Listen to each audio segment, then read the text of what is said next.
On the 5th of December 1845, after peace talks had failed, Governor Grey dispatched the British forces under Colonel Despard to attack Kawati's Pa. The force assembled was the largest yet seen in New Zealand, with over 1,000 soldiers, sailors and militia, accompanied by an impressive arsenal of artillery. Alongside this force were 450 native allies, Ngāpuhi under Tamati Wakanene. A controversial issue to this day, Nene and his men had their own reasons for fighting alongside the British against their kinsmen, Kawati and Heke. After being ferried up the Kawakawa River by boat, the task of reaching Ruapekapeka began. 16 kilometres of up and down hills, through dense bush, manuka and fern, represented a tremendous obstacle.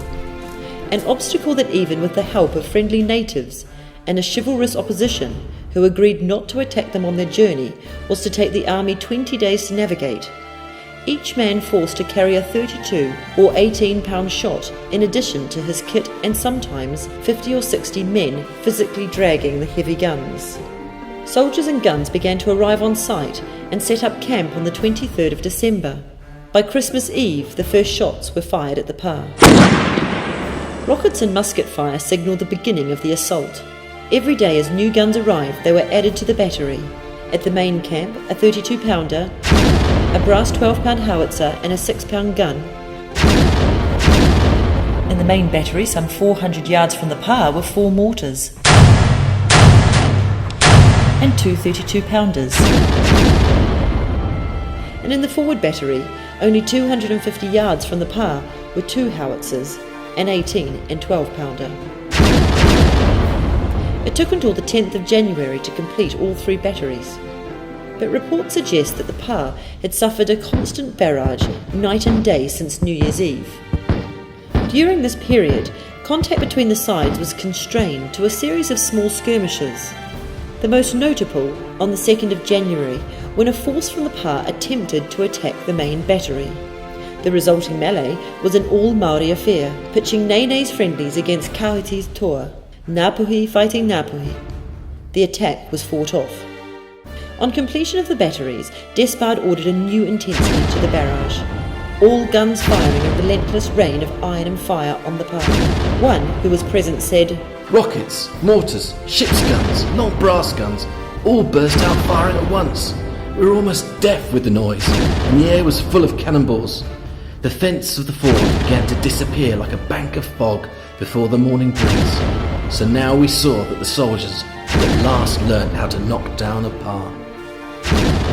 That day, 2 breaches were made in the walls of the Pa, one in the northwest bastion and another along the southwestern angle. Despard, spurred on by seeing what he thought was an evacuation of the Pa by its inhabitants, ceased the bombardment and ordered an armed charge. The storming party under Colonel Wynyard was made ready. But after protestation and the prediction from Wakanene and his fellow chiefs that if he attacked the Pa, he would lose as many as he had at Ohaiwai, but if he waited until tomorrow he would get the Pa, the party was stood down. The barrage resumed, a shot every 10 minutes through the night to ensure no repairs were made to the damaged Pa. On Sunday, 11th of January, a scouting party of Wakanene supporters silently entered the Pa through one of the breaches, quickly followed by more than 100 British soldiers and sailors. Inside the Pa, the alarm was raised and a firefight ensued. Kawati's lieutenants led the defences, as the remaining inhabitants withdrew to the safety of the surrounding bush. British numbers swelled to 600 to 700 as reinforcements arrived and the fighting moved to the bush outside the Pa. Within the bush, the fighting changed. Kawati's men had felled trees to serve as barricades and ambush positions to cover their departure. The British tried to pursue but were cut down and pulled back to the Pa. Kawati and Honeheke both avoided capture. The fighting lasted about 3 hours, with the heaviest British casualties reported in the surrounding bush. The Pa was, under orders, destroyed by the British, and they left 3 days later. Many theories exist regarding the surprise capture of Ruapekapeka Pa, but some facts remain indisputable. The Pa had been evacuated to a degree in the face of British bombardment. The defenders were taken by surprise. Were the defenders outside at prayer on the Sabbath? Was the Pa designed to be strategically abandoned? Were the structures in the bush part of an elaborate trap? No matter what the answers, the fact is that the Pa fell after an assault on a scale never before seen in New Zealand.